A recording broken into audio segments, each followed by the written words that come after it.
पहलवानों के मामले से जुड़ी ये बड़ी खबर, बृजभूषण के खिलाफ आज चार्जशीट दाखिल कर सकती है पुलिस। दरअसल सरकार ने 15 जून तक चार्जशीट का आश्वासन दिया था। 7 जून को बजरंग साक्षी से मिले थे केंद्रीय खेल मंत्री अनुराग ठाकुर, और आज देखिए चार्जशीट जो है वो दाखिल कर सकती है पुलिस। तो ये बड़ी खबर पहलवानों से जुड़ी हुई। दरअसल तमाम पहलवान अपनी मांग पर अड़े हुए हैं और बृजभूषण सिंह की गिरफ्तारी की जो मांग है वो लगातार तेज हो गई है। और अब देखिए बृजभूषण सिंह पर यौन शोषण के आरोप लगे हैं।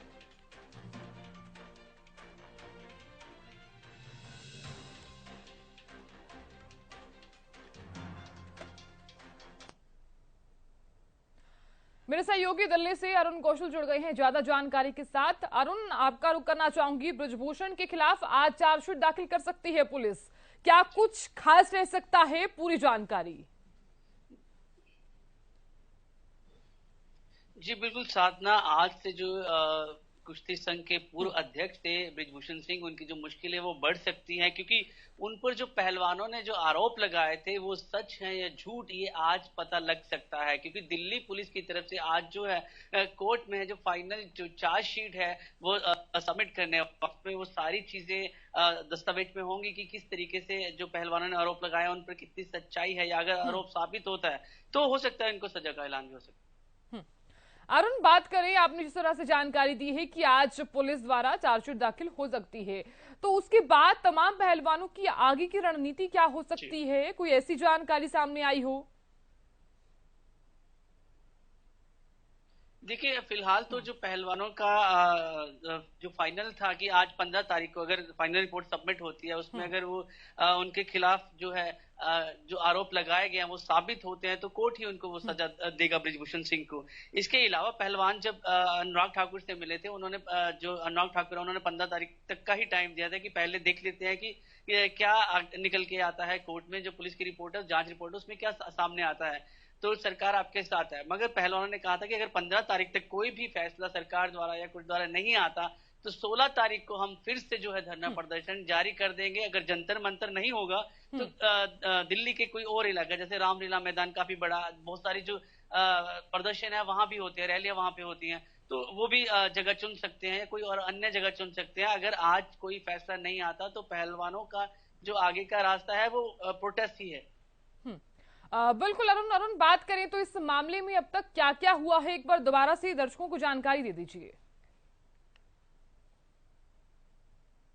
जी बिल्कुल, आपको बताएं कि जनवरी में के अंदर जब पहलवानों ने बृजभूषण के खिलाफ आरोप लगाए, उनके खिलाफ जब धरने पे बैठे थे, तो उसके बाद जो है जो एक कमेटी बनी सरकार की तरफ से कि जांच होगी, जांच में अगर वो इस आरोपों में लिप्त पाए जाते हैं उनके खिलाफ जो है कार्रवाई की जाएगी।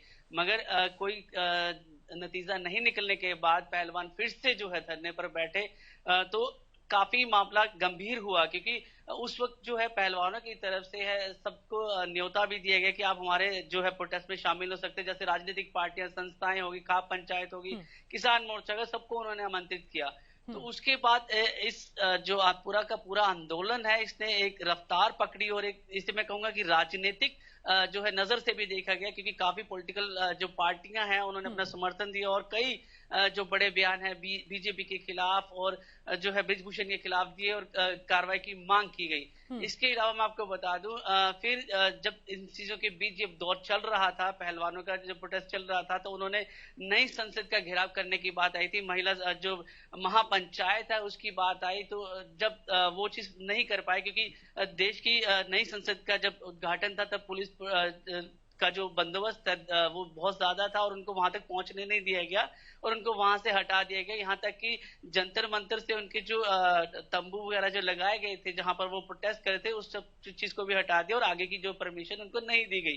तो उसके बाद जो है हरियाणा के कई जगहों पर मैं रोहतक की बात करूं, हांसी की बात करूं, कई जींद में भी हुआ। काफी जगह पर जो है पहलवानों की तरफ से जो है खाप पंचायतों के साथ, किसान मोर्चा के साथ जो है मीटिंगें चली कि आगे की रणनीति क्या रहेगी।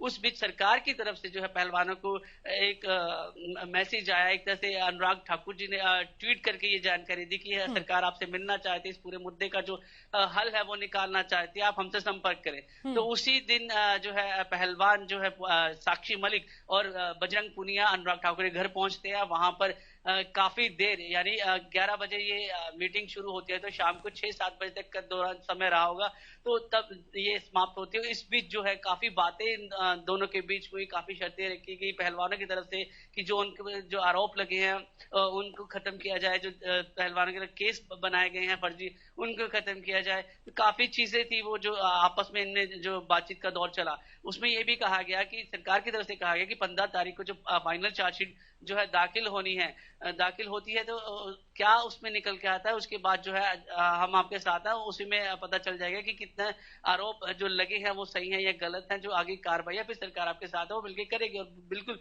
ब्रिजभूषण अगर गलत पाया जाता है तो उनके खिलाफ कार्रवाई होगी।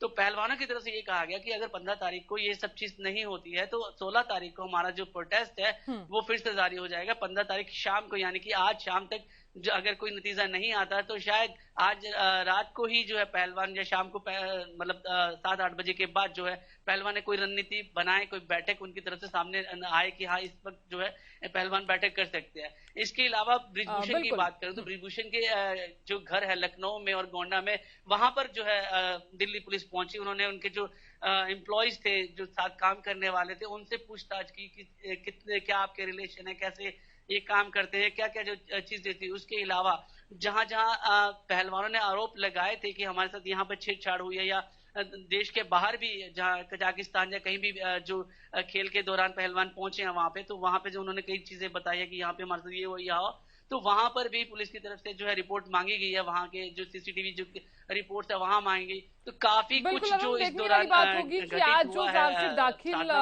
करती है पुलिस उसमें क्या कुछ रहता है। आ सकता है। बिल्कुल अरुण, बहुत शुक्रिया पूरी जानकारी देने के लिए और अपडेट देने के लिए।